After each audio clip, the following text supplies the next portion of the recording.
नहीं रखूंगा, कभी नहीं रखूंगा, समझे? मुझे बोला है ना, तुम मेरी शक्ल कभी नहीं देखोगे, कभी नहीं देखोगे तुम लोग मेरी शक्ल।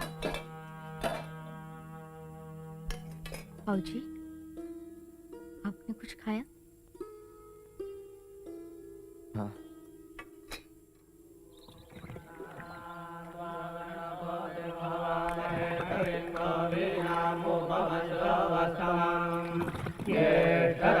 ब्रह्मणां ब्रह्मणस्पदान शृण्वन्नोतिभिश्रीदशादनाम् ॐ तत्सवितुर्वरेण्यं भर्गो देवस्य धीमहि धियो यो नः प्रचोदयात् ॐ गन्धद्वारान् नित्यपुष्टान् गरीषीम् ईश्वरीं सर्वभूतानां।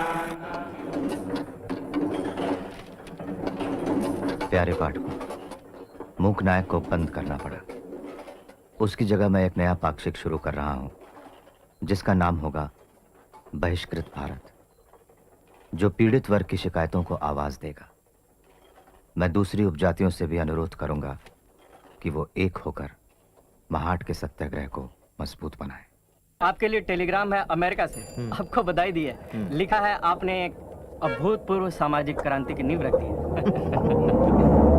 क्या उन्हें यह मालूम नहीं कि तालाब शुद्ध कर दिया गया है?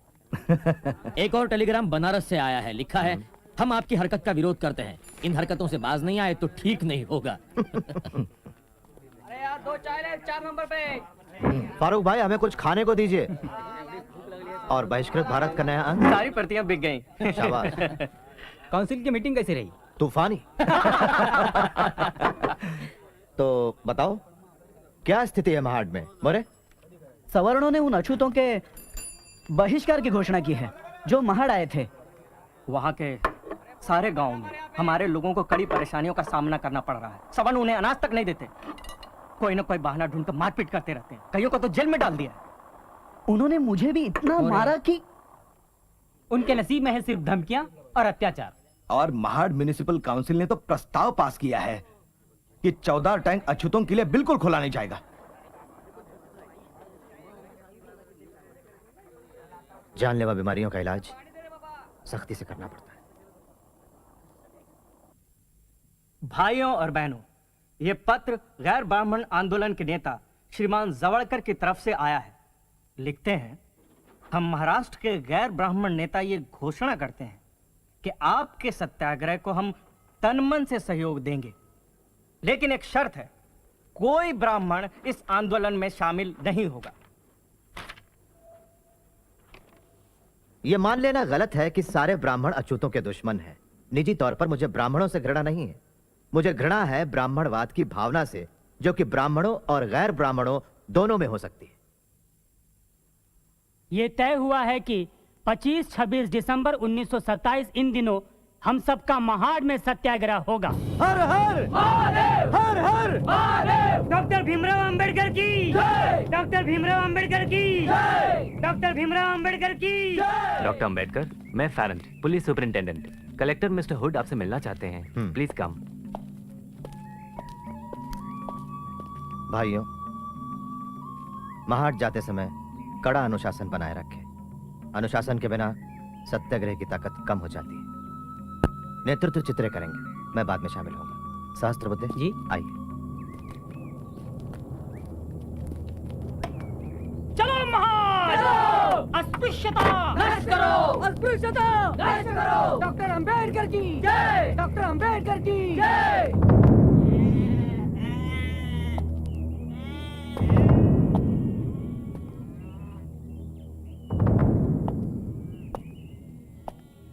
नजर रखना कि कोई टैंक के नजदीक आने ना पाए, ठीक है? आप मुझे थोड़ा समझने की कोशिश कीजिए। सवर्णों ने कोर्ट में दावा किया है कि टैंक उनकी अपनी निजी मिल्कियत है और सिविल कोर्ट ने उन्हें स्टे ऑर्डर दे दिया है। मिस्टर हुड, आप और मैं दोनों अच्छी तरह से यह बात जानते हैं कि यह दावा सरासर झूठा है। अब ये सब तो कोर्ट ही तय करेगा कि सवर्णों का दावा सच्चा है या झूठा। लेकिन इस सत्याग्रह का एकमात्र उद्देश्य यही था कि हम उस तालाब से पानी पिएं। देखिए, अगर आप जिद करेंगे तो मुझे गिरफ्तारियां करनी पड़ेंगी और ये अदालत की बेइज्जती का जुर्म होगा। क्या आप अपने 10,000 लोगों को जेल भिजवाना चाहते हैं? इससे कौन सा मकसद हल होगा? आप तो जानते हैं मैं आपके आंदोलन के खिलाफ नहीं हूं। 4 या 5 लोगों के समुदाय को प्रतिबंध लगाने के हुक्म को मैंने बड़ी मुश्किल से टाला है। थैंक यू, हम आपके आभारी हैं। क्या मैं आप लोगों की कॉन्फ्रेंस में बात कर सकता हूं? बस चंद मिनटों के लिए, जुलूस के टैंक की तरफ निकलने से पहले। ये हो सकता है। अब इजाजत दीजिए, वहां बहुत सारे लोग इंतजार में होंगे। Thank you. ये परिषद इस देश में समानता के एक युग की शुरुआत करने के लिए बुलाई गई है। हिंदुस्तानी इतिहास में इसकी कोई मिसाल नहीं है। मैं इसकी तुलना सिर्फ उस मीटिंग से करूंगा जो फ्रांस में सन 1789 में हुई थी और जो फ्रांसीसी क्रांति की शुरुआत थी। हमारी परिषद हिंदुस्तान में ऐसी ही एक सामाजिक क्रांति की शुरुआत है। हम एक लड़ाई का ऐलान करने के लिए जमा हुए हैं और याद रखिए, हमारा उद्देश्य सिर्फ छुआछूत दूर करना ही नहीं है, बल्कि उसकी जड़ को, जाति प्रथा को ही यहां से उखाड़ फेंकना है।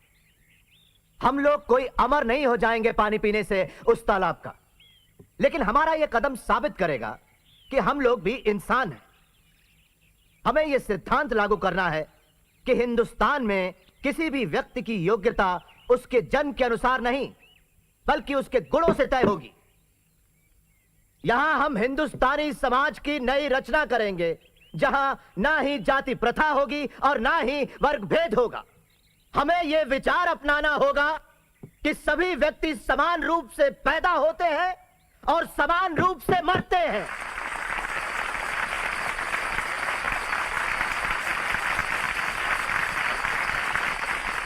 चलो नष्ट करें असमानता से भरे हुए पौराणिक हिंदू धर्म ग्रंथों की सत्ता को। भाइयों और बहनों, धर्म और गुलामी एक साथ नहीं चल सकते।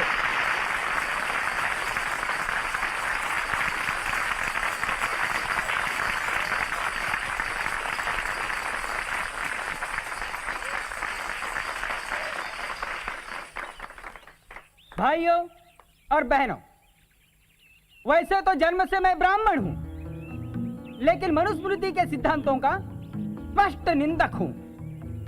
वो प्रतीक धर्म का नहीं, बल्कि भेदभाव, क्रूरता और अन्याय का प्रतीक है। मेरा तो प्रस्ताव है कि पीढ़ी दर पीढ़ी चले आ रहे दुखों की इस जड़ का, मनुस्मृति का खुलेआम दहन किया जाए।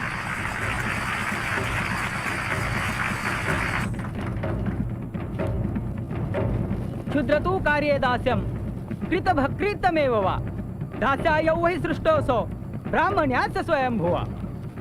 वैश्य शूद्रो प्रयत्नेन स्वानि कर्माणि कारयेत् तौ हि चितो स्वकर्मभ्य शोभयेतामिदं जगत्। न स्वामिना निसृष्टोऽपि शूद्रादास्याद् विमुच्यते। निसर्गजं हिततस्य कस्तस्मात् तपोहति।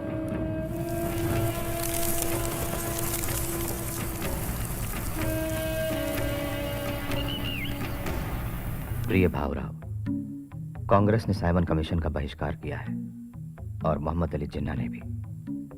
लेकिन अपने खिलाफ तमाम गुस्से और आग के बावजूद भी मैं कमीशन को मिलने जाऊंगा। इस मुश्किल घड़ी में मुझे बड़ा राम भाव की याद आ रही है। वो अगर जिंदा होते तो उन्होंने मुझे पूरा सहयोग दिया होता। लॉ कॉलेज में पढ़ाने के बाद आज मैं पूना जा रहा हूँ। वहां कल मेरी साइमन कमीशन के साथ मीटिंग है। साहब, अपना ख्याल रखना। मड़के बुआ कह रहे थे आपके दुश्मन कभी। रामो, तुम्हें अभी भी बुखार है, दवाइयाँ लेना मत भूलना।